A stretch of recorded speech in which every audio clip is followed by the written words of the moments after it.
Hola y qué gusto darles la bienvenida a esta nueva presentación explicativa. Hoy vamos a tomar esas teorías, digamos, bastante densas de gigantes como Freud, Lacan y Winnicott y las vamos a bajar a tierra. Las vamos a traducir en una clase magistral súper visual y estructurada. El foco de hoy está pensado especialmente para acompañantes terapéuticos, o bueno, para cualquiera que realmente quiera entender cómo se arman los cimientos de la mente humana. Vamos a desarmar cómo se estructura el psiquismo y, lo que es clave acá, qué pasa cuando este proceso toma caminos totalmente distintos. Así que arranquemos. Para que nos vayamos guiando, esta es nuestra hoja de ruta para hoy. Primero veremos el desarrollo emocional temprano. Segundo, la castración como eje organizador. Tercero, el contrapunto entre neurosis y psicosis. Cuarto, el mecanismo de la forclusión. Y quinto, el abordaje del acompañante terapéutico. Sección 1. Desarrollo emocional temprano. A ver, para entender realmente por qué un paciente con psicosis tiene alucinaciones o por qué parece perder contacto con nuestra idea de realidad, no podemos saltar directo al síntoma. Tenemos que irnos bien atrás, al principio de todo. ¿Cómo hace una mente para separarse de su entorno durante la primera infancia? Acá es donde brilla el pediatra y psicoanalista Donald Winnicott. Él nos explica que la base de la salud mental arranca en un estado de dependencia absoluta. Al nacer, el bebé no tiene un yo armado, cero, no hay adentro ni afuera. Y ahí entra en escena lo que él llama la madre suficientemente buena o el ambiente facilitador. Este entorno actúa literalmente como un yo auxiliar.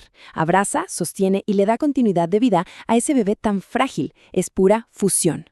Pero, claro, esa burbuja de omnipotencia donde el bebé siente que el mundo externo es parte suya y responde a sus deseos por arte de magia, no puede durar para siempre. Sería imposible.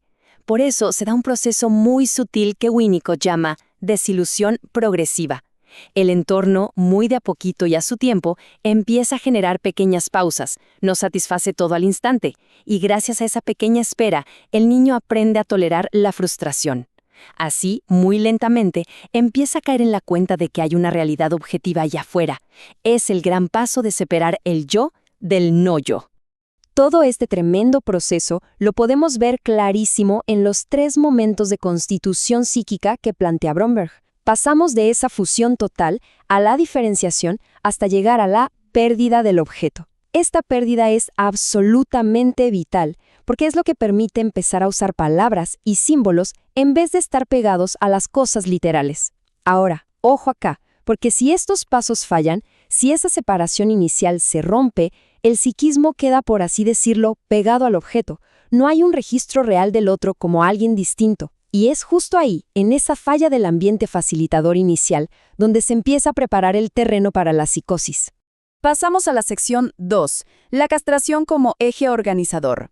Avanzando un poco más en el desarrollo emocional, llegamos a la gran encrucijada de la menta, la castración. Y hagamos una pausa acá.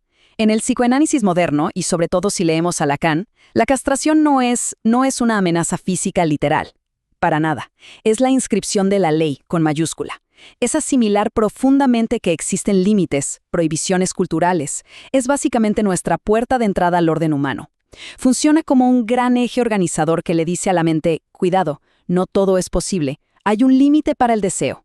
Entonces, si asimilamos este límite, la mente puede moverse más o menos bien en la realidad compartida y lidiar con las normas sociales. Pero la gran pregunta, y el núcleo de nuestra clase de hoy, es, ¿qué pasa si esta regla fundamental es rechazada de plano, por completo? Si no se inscribe esa ley, bueno, ahí entramos en un territorio clínico completamente distinto. Esto nos lleva a la sección 3, diferencias estructurales, neurosis versus psicosis. Fíjense en esto porque es fascinante. El psicoanálisis nos dibuja un mapa clarísimo de cómo los seres humanos lidiamos con lo insoportable. Cada gran estructura tiene su propio mecanismo de defensa central. Las neurosis operan a base de represión. Las perversiones van por el lado de la renegación. Y la psicosis, que es lo que nos convoca hoy, opera con un mecanismo totalmente diferente y radical que llamamos forclusión. Pongámoslas frente a frente para que quede clarísimo. En la neurosis, digamos que se reconoce la realidad, pero hay ciertos impulsos que resultan inaceptables. ¿Qué se hace? Se reprimen, se mandan bajo llave al sótano del inconsciente. El tema es que después esos deseos escapan disfrazados de síntomas. En la psicosis la cosa es radicalmente distinta. La realidad misma, o mejor dicho, ese significante de la ley, es amputado por completo, eliminado. Entonces, como eso nunca entró al inconsciente, no puede volver desde adentro. ¿De dónde vuelve? Desde afuera, y vuelve desde lo real, golpeando sin filtro en forma de alucinaciones. Sección 4. El mecanismo de la forclusión.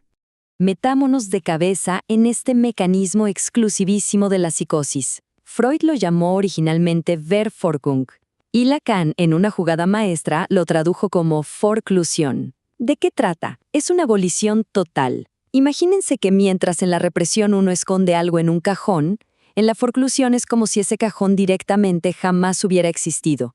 Lacan dice que lo que se rechaza es el nombre del Padre, que es básicamente el ancla que le da sentido a nuestro universo simbólico. Si esa ley ordenadora nunca se registra, queda un agujero gigante en el centro de la mente. Al generarse ese agujero simbólico, pasa algo que se llama catástrofe de significantes. Todo se fragmenta. Pensemos que, como esa ley nunca fue asimilada ni reprimida, no es parte del interior de la persona. Entonces, cuando la vida o el mundo exterior exige relacionarse con esa regla o autoridad, ese elemento rechazado se impone desde afuera. De una manera cruda, sin simbolizar, totalmente traumática. Esto es exactamente lo que se experimenta en la clínica como una voz o una alucinación. Es el retorno en lo real. Pero ojo con este giro, porque rompe muchos mitos y es vital para la clínica. Los delirios o las historias que escuchamos no son el problema principal a destruir. En realidad, son el intento desesperado de esa mente por autosanarse. El delirio es una herramienta restitutiva. Es el andamio que arma el psiquismo para intentar tapar ese cráter simbólico y crearse una realidad nueva, estabilizada, donde por lo menos la persona pueda habitar. Y así llegamos a la sección 5, el abordaje del acompañante terapéutico.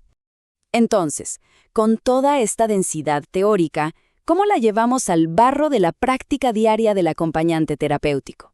Las pautas que surgen son clarísimas. Primero hay que posicionarse un poco como ese ambiente facilitador de Winnicott. Estar ahí, dar sostén.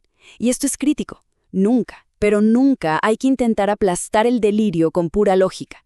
Acabamos de ver que el delirio es lo que mantiene en pie a la persona. La tarea es bordear la metáfora, no darle la razón ciegamente, sino ayudar a sacarle ese peso dañino para encontrar un anclaje menos persecutorio. Entender bien a fondo esta diferencia estructural enorme entre un síntoma neurótico y una alucinación psicótica nos salva de cometer errores graves. Nos asegura que como acompañantes apuntamos a un abordaje integral de verdad y no a una simple y superficial corrección de conducta. Querer imponerle una realidad estándar a un aparato psíquico que literalmente no tiene las herramientas estructurales para procesarla es inútil y casi siempre devastador. Para cerrar, nos quedamos con esta brillante fórmula de Jacques Lacan. Lo que ha sido repudiado de lo simbólico reaparece en lo real.